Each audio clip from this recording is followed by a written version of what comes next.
can kill self-realization is called Atmapatam. So householder life is considered to be a Atmapatam. Gruham Andakupam. It's like a dark well. Why is it a dark well? Srila Prabhupada analyzes why it's a dark well in different places and gives at least 4 reasons. 1. Dark well, covered well. In this translation, Prabhupada has translated Andakupa as a covered well. So, you are walking and it is nice, green is there. You are thinking, so wonderful, I can walk over that. And you walk, it was actually a thin layer of grass. Underneath that was a deep well and you fell into it. So that's one of the things happens. We see in the material, look, oh, how men and women so nicely they're enjoying. So nice child they're brought, see. They're walking around, so much nicely. Car, they came out of the car. Child also jumped out of the car. Look at the woman, so nicely she is dressed. So we see all these things, so nice. Can I also look for that situation? And pang, we fall into the well. So it's called a covered well, the living entity sometimes falls into. So that's one expression, one understanding of Andakupa. And the second one is, Prabhupada explains, it's a well. Why does one go to a well? For water. But inside the well, sometimes the well becomes dry. And this was one such well. One fellow went into the water to pick up water, and then he found, after entering the well deep there's no water. There's no pleasure. We look for pleasure and go enter a householder life, but there is no pleasure there. We were looking in the wrong direction. That's the second reason. You fall into the well and looking for water, but it's a deep, dark, Andakupam means there is no water there. It was abandoned well, but you fell into it because you're such an intelligent man. And there's no water there. And there's no water there. There's no pleasure there. So that's second reason. Third reason, Prabhupada explains. What is the third reason? Okay. Invariably it happens in our temple. We have seen, I've come across many devotees. Devotee brahmachari becomes a grihastha, and then it goes on for some time.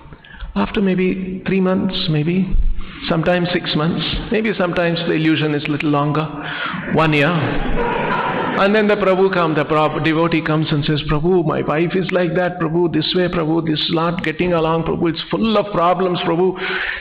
Prabhu, I think now I'm feeling that I made a mistake. Can I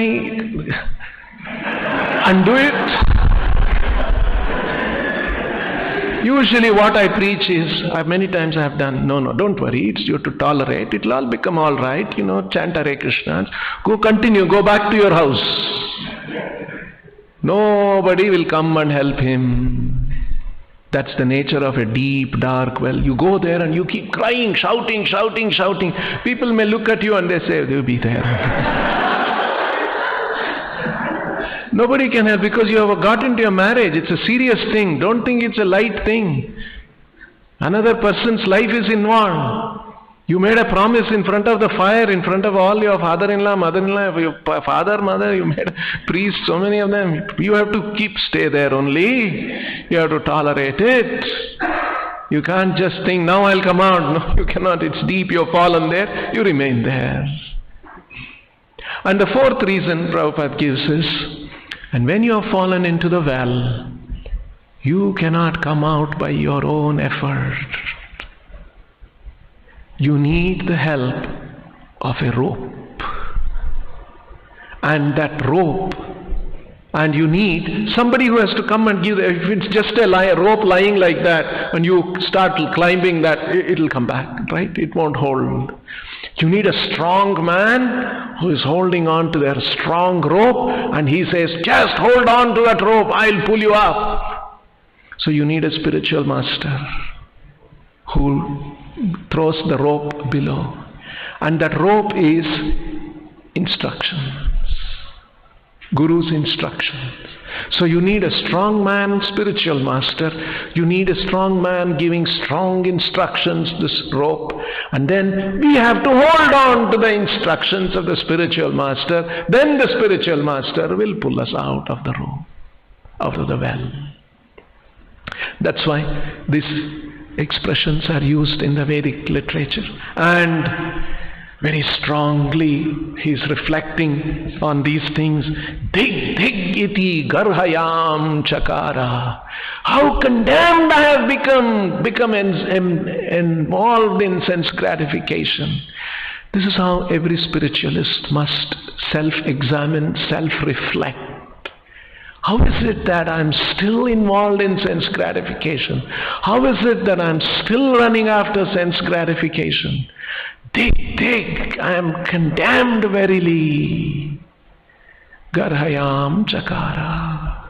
So, Shukadeva Goswami describing Parikshit, Priyavrata Maharaj's situation with these beautiful words. We'll stop here. Grantaraj Srimad Bhagavatam ki, Srila Prabhupada ki.